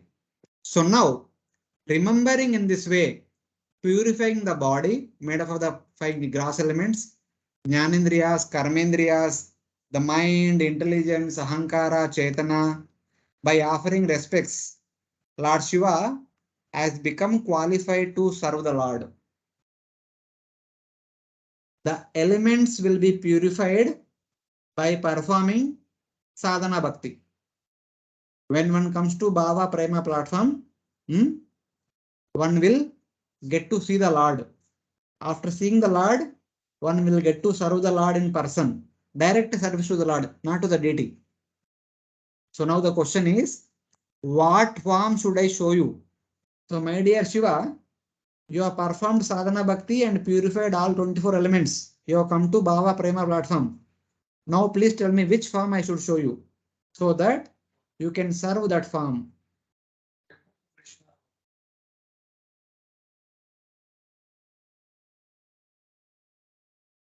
He did not pray for Marutya Bhakti. He prayed to the form of Dharma.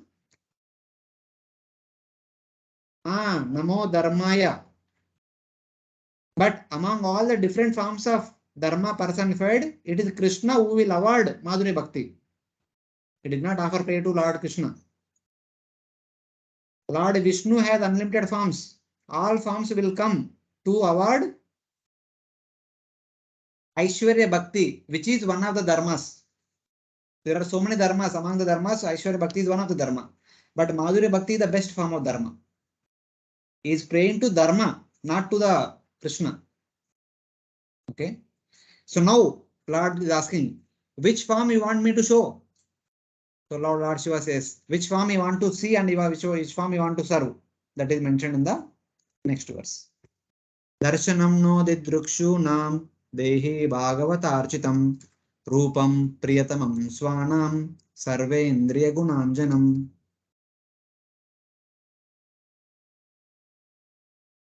Yes, please read.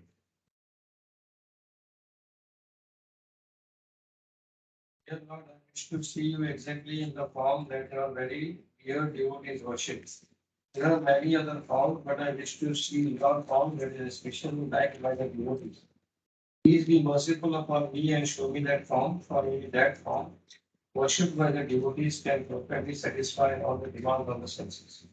He says that, my dear Lord, please show us the form worshipped by the devotees, the beautiful form most treasured by your devotees, endowed with all qualities, endowed with all senses, not Nirakara, Nirvishesha, but Sa Akara, Sa Vishesha.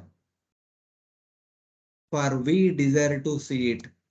When Lord Vishnu was So, my dear Shiva, by performing sadhana bhakti, you have purified all the 24 elements. You have come to Bhava and Prema platform.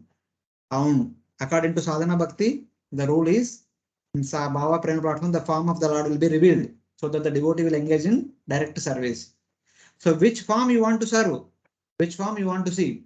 And Lord Shiva says, I want to see and serve that form which is desired by your devotees. Any devotees. These are general prayers. These are not the specific prayers meant for Lord Krishna, Lord Rama. These are general prayers meant for Aishwarya Bhakti. That form of Lord Vishnu in Chaturbhuja you can take. So in that way. It should be beautiful. The form should be beautiful to look at. Most loved by your devotees. This excludes universal form. Universal form is not loved by the devotees. It is not at all beautiful. Arjuna saw it, became fearful. It should be attractive. Being covered with senses, qualities and form. This excludes Brahman. Brahman does not have any form, does not have any qualities, does not have any senses, and is not at all attractive because it has no attributes. Or the form has a beneficial ointment, guna anjanam, for all the senses, so that the senses give a blindness of experiencing material enjoyment and are able to experience the Lord taking on his vision. Our five senses are always running here and there to experience the material objects. But the Lord's form is so attractive that it is like the kajal on the eyes. The small kids are applied kajal so that their vision becomes better and better. So when we see the form of yours, our senses should give up the desire to see material objects. They should be completely attracted to your transcendental form. That form I want to see. The Shruti says, Chakshushas Chakshu, the Lord is the eye of the eye. So this was the desire expressed by Lord Shiva. I want to see that form which is beautiful, which is loved by your devotees, which excludes universal form. I want to see that form which is attractive, which has all the senses, which has all the qualities, which has beautiful form, that excludes Brahman. And I want to see that form, seeing which my five senses will get attracted to it, will get glued to it, that form. Please show that form. So in that way. So there are two examples, one positive example, one negative example. The negative example is from second canto, positive example from ninth canto. Baraha itete nayane naranam lingani Vishnu na nirikshatoye. The eyes which do not see the deity forms of the Lord are like the eyes on the peacock feather. Peacock feather also has so many eyes, but there is no use. When peacock runs with a wide opened peacock feather, what happens? It will get stuck in the thorny bushes. If the peacock is supposed to go through thorny bushes, it has to close the peacock feather. It should not open. It should close, then it becomes small and it can go through the. If it opens, stuck in the thorny bushes. Even though the wide opened peacock feather has so many eyes, they are of no use. They cannot tell the peacock, the thorny bush is coming ahead, don't go. It cannot tell because they are not eyes actually. We may call them eyes, but they are not actual eyes. The eyes which do not see the deity form of the Lord are like the eyes on the peacock feather. The positive example is Ambarish Maharaj. Mukunda Lingalaya Darshane Drusho. He said that let my eyes always constantly see the deity form or the holy places of the Supreme Lord. Mukunda Lingalaya Darshane. Mukunda Linga means the forms of Mukunda, various forms of the Lord Mukunda, nothing else. So this is the purpose of the senses. That form of the Lord which Lord Shiva desires to see. And Lord Shiva, Prabhupada writes quotes from Brahma Samhita. Venum Kwarantam Aravinda Dalaya Daksham Barra Parhavatatam Astamambuda Sundarangam Kandarpakoti Kamaniya Vishesha Shobham Govindamadi Purusham Tamaham Bhajami. So there, the devotees of ISKCON desire to see the form of Krishna. But devotees in general desire to see the Chaturbhuja form. So that was the desire of Lord Shiva. And Lord Shiva further continues in the next verse onwards, but that we will see next time when we meet. Next week there are no classes, next Saturday, Sunday. So request devotees to check your mailbox. The question paper has been sent. Write the exam next Saturday, Sunday and submit. And also open book questions as well shared. Please write open book questions as much as you can write. Okay, we'll stop here for today. It's already 4 o'clock. So, okay, any questions? I will stop here. No, Prabhuji. Thank you, Prabhuji. Okay, thank you very much. Thank you, Prabhu. Thank you very much. Thank you. Shrimad Bhagavatam की जय. Thank you so much, Prabhuji. Hare Prabhupada Krishna. की जय. अनंत कोटि वैष्णव भक्तवृंद की जय. हरे कृष्ण.